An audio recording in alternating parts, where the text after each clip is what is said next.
नमस्कार मु डाक्टर अक्षय कुमार गोच्छाय आज जो विषय रे किछ कहबाक जाउची उच्च रक्तचाप और चिंता बा स्ट्रेस तार संबंध उच्च रक्तचाप सहित चिंता बा स्ट्रेस रो संबंध।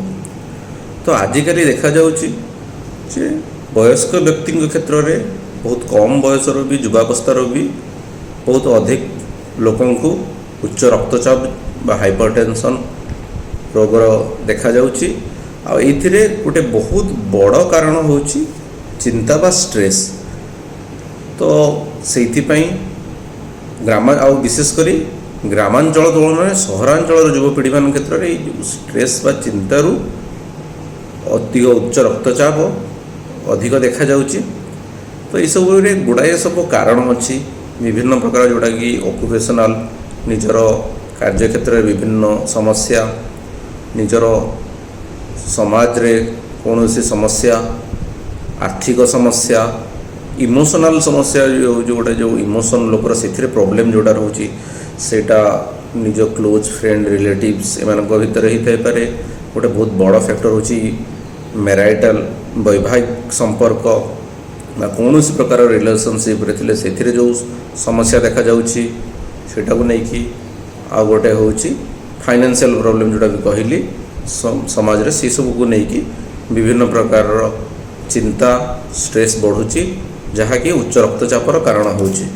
जो उच्च रक्तचाप होची स्ट्रेस बा चिंता कौन होची तो आम जो चिंता अधिक करूँ बहुत एंजाइटी आम भितर आसूची स्ट्रेस बढ़ुची से कौन होची तो विभिन्न प्रकार हार्मोन क्षरण हुए हार्मोन क्षरण होगी विभिन्न हार्ट रेट आमर हार्ट रेटा बढ़ीज हृत्पिंडर जोटा कार्य मिनिट्रे केते थर अच्छे दपदप हुए सेटा जोटा सेटा बढ़ीज आमर हृत्पिंडरू रक्त संचालन अधिक परिमाण जीव जो द्वारा कि धीरे धीरे ब्लड प्रेशर बढ़ी जाए।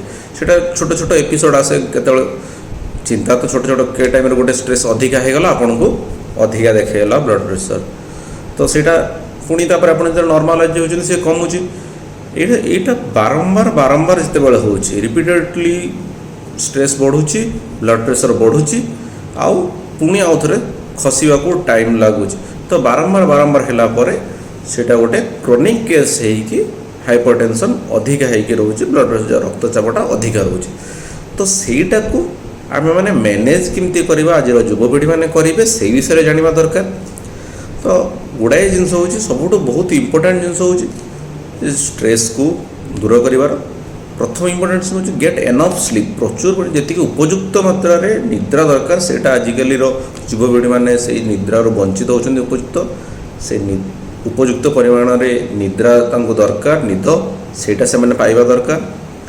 आ गुड़ाए रिलैक्सेशन टेक्निक जो आप स्ट्रेस आसूची जी रिलैक्सेशन टेक्निक्स अच्छी से गुड़ा को शिखा दरकार। रिलैक्सेशन मेडिटेशन होची योगा जोटा गुड़ाए मसल रिलैक्सेशन टेक्निक्स एक्सरसाइज अच्छी योगा अच्छी ब्रीदिंग एक्सरसाइज श्वास प्रश्वास ने से एक्सरसाइजेस अच्छी से गुड़ा सब शिखा दरकार। आपंकर जो social network friend groups Jote भी अच्छी सेटा को स्ट्रांग रखा दरकार। केतबेले कौन दरकार होची भितर चिंता बढ़ुची कहार गोटे हेल्प दरकार होची सांग साथी कहार भी से हेल्प सहायता नियंतु।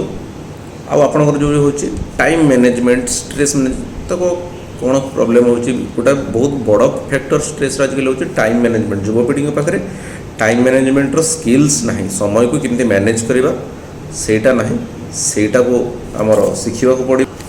एंड सबुठ इम्पोर्टेंट गोटे जिनस होची नर्चर योर सेल्फ निजको सुस्थ रखु निजको खुशी दिंतु जिते कौन स्ट्रेसफुल सिचुएसन कौटी एंजाइटी आसूची तो ताकू किमती बाहर गोटे लंबा राइड रे जीवा सांग मान गोटे मजा मस्ती कोटी पार्टी करवा कड़े बुलवाक जा सब कर दरकार निद रिलैक्स म्यूजिक शुणी